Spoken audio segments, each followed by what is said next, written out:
So this is a Dimplex 2 kilowatt. The model number's there, FX20. So I've got my meter set to, I've got it set to continuity, so I'll get it set to ohms, which is the horseshoe shape, and test the leads. So open circuit, short circuit. Takes a little while for these to read, it ain't a fluke, but it's been a good meter. So, gotta figure out how to get in here. Right. Okay, so it's had 2 screws at the bottom.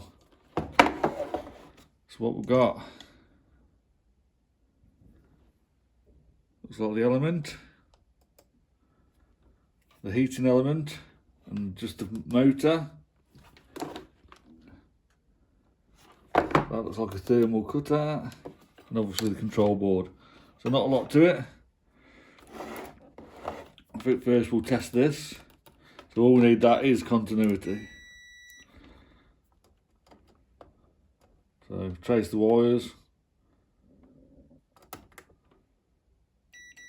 So the thermal cutout's good. Now we'll roll it to ohms. We've got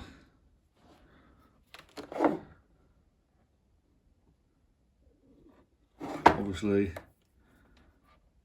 this is one side of the element. I can't get to the other side, so I'm going to trace the wires back. Nothing on that one. Oh no, there was. So 25 ohms on both of them. So the element's good, thermal cutout's good. So let's trace the wires back for the motor. These 2 black wires. Well, one goes here, and the other goes there. So 26 ohms again for the motor. That's for the motor. So we know the motor's good, the thermal cutout's good, and the element.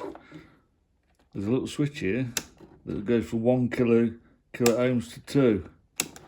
Let's test the element in a different configuration.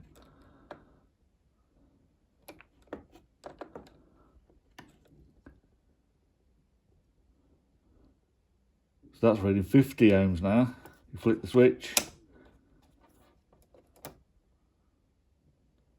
And 25 ohms. So you change that from 1 kilowatt to 2 kilowatts just with the switch.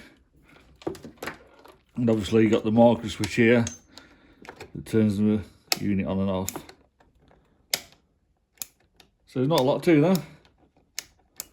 So tested the thermal cutout, the motor, and the element on 2 positions, 1 kilowatt and 2 kilowatt.